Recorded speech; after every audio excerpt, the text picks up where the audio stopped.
vandalism at the Confederate monument in the center of Augusta. Cutter Mitchell has our story. We are here today in downtown Augusta in front of the Confederate Monument. Now, the monument is a staple of Augusta and its history. It was dedicated in 1878 as a tribute to Confederate soldiers who had fallen. A week ago, the same monument was spray painted and vandalized with anti-white messages. Now, while the black spray paint has been removed from the monument and scrubbed away, one essential question remains for Augusta.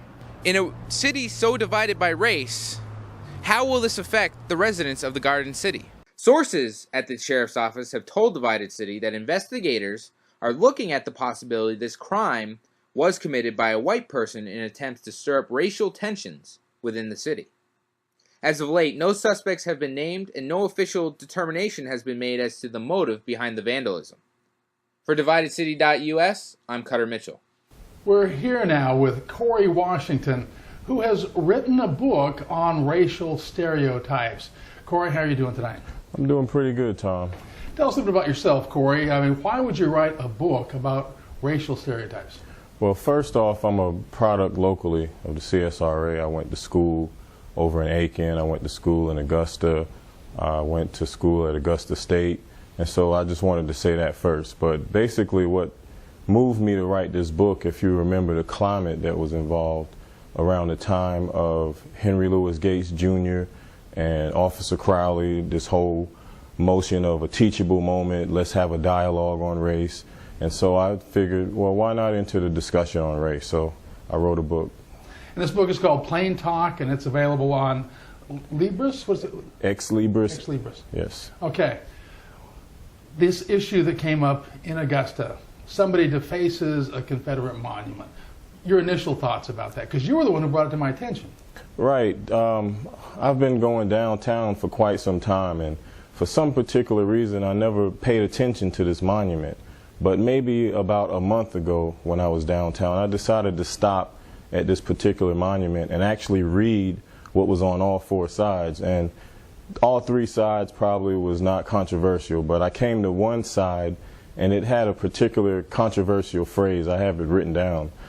Tell me about it. What does it say? Well, actually, the phrase says, "No nation rose so white and fair, none fell so pure of crime." Now, the nation we're talking about is the Confederacy. Right. A nation that rose because of a dispute between the states over a major issue called slavery.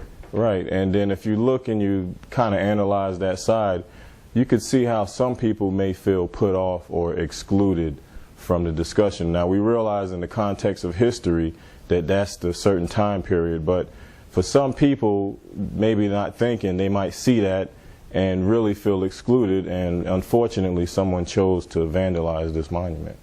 Now, let's talk about that. How does an African American respond to words like that immortalized in a monument in the center of town? Well, for one thing, it would move you to want to learn more and educate yourself before you move to action. And after you've educated yourself, some people may choose to form some sort of picket in front of the monument. Some people may want to gather around a petition, maybe get signatures to have something done about this or get it changed. Because I'm pretty sure that in a certain time frame, the N-word was very prominent, and there have been rivers, lakes, and just different monuments with the N-word in it. Well, what happened? African Americans offended, got together, mobilized, and got these things changed, and no longer do we see this N-word all over the United States and monuments, lakes, and so forth. That's interesting, because I mean they have changed the names of things that have offensive connotations. Why is it so important that we consider how language is used? I mean, that's one of the things you write about, right? Why is language? I mean, why is a word so harmful to people? Well, let's just take the N-word into consideration. A lot of people ask, why is it that black people say the N-word so loosely, and then when a white person says it, they're offended? Well, you have to look at this in the context of history. how was the N-word used? Was it used to denigrate people? Was it used during lynchings? Just some very horrible incidents that this word is connected with. And then you take any racial slur, maybe for white people, and it doesn't have that same history. So you have to look at how are these words used, in what context. Are they used to tear people down? And no matter how you slice it or put it, the N-word has historically been used to tear people of color down. To tear them down, to make them feel less than human, less than worthy of society. Right, denigrate them to the least common denominator, so to speak. And this word, no matter, I've heard people say, we're going to take this word back. This is our word now. It's a term of endearment now. But when you look at it, no matter how much you think you're taking the word back, the racists, they still have total control of this word, because you can use this amongst your friends and whatever, but if someone outside your circle or sphere of friends uses this word towards you, automatically the meaning changes and it's right back to where we started from.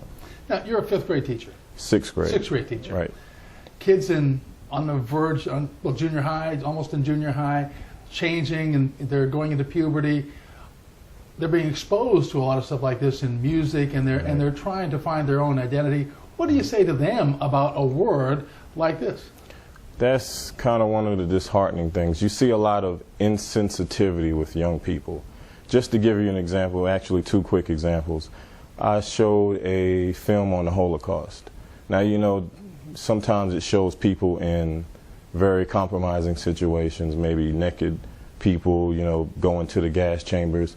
Well, when kids see things like this, their first reaction may be to laugh. And we know it's because they're not educated.